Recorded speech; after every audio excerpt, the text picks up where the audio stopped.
Regardez l'Irak, la Libye. Est-ce que c'est le bonheur là-bas? Est-ce que ces pays sont en sécurité aujourd'hui? Nous savions tous que Kadhafi était un tyran. Mais pourquoi n'écrivez-vous pas ce qui s'est passé après sa chute? Ce que vous n'aimez pas pour vous-même, ici en France, vous devez comprendre que vous ne pouvez pas l'exporter ailleurs. Parce que finira un jour par ce travail que vous faites pour déstabiliser les pays, finira par arriver à nos portes. Et alors, celui qui aura semé ce désordre ne pourra que récolter ce désordre. Bien sûr, un plan élaboré par le sionisme pour agrandir son État, l'État sioniste d'Israël, mais aussi le choc des civilisations. Êtes-vous prêts à un choc des civilisations? Moi, je vous dis, sincèrement, déjà en Europe, aux portes de l'Europe, ce sont un déséquilibre fait aussi par cet Occident arrogant et ce sionisme et ces États-Unis et l'OTAN. Êtes-vous prêt à un choc? Si oui, préparez-vous. Le temps est venu peut-être pour que les pendules soient mises à l'heure d'une guerre et d'une confrontation générale. Moi, je ne l'espère pas, ni pour la France, ni pour aucun autre pays. Je prie Dieu pour la paix et l'entente entre les peuples. Pourquoi cherche-t-on à déstabiliser la Russie?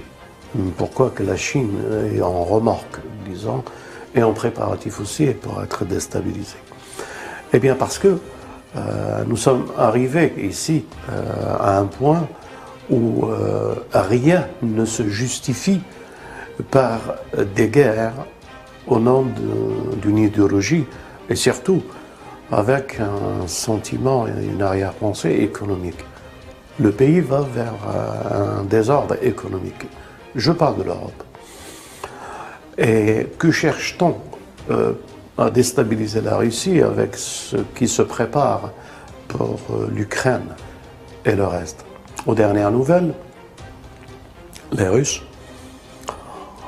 donc j'apporte mon soutien, et les Chinois se rendent compte du grand bluff du démon, de Gog et de Magog, en termes religieux que je le lis, et du système bancaire.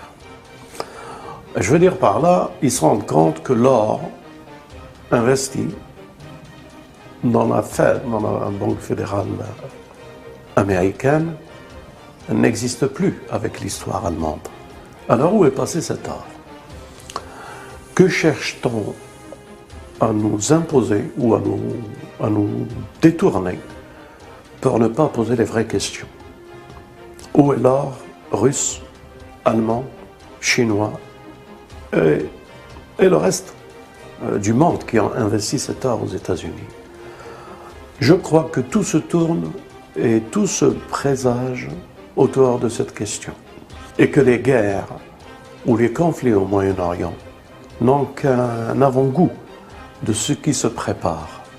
Les uns disent Armageddon, les autres disent Al-Malhama, ou les autres disent l'Apocalypse. Sommes-nous prêts à une guerre mondiale?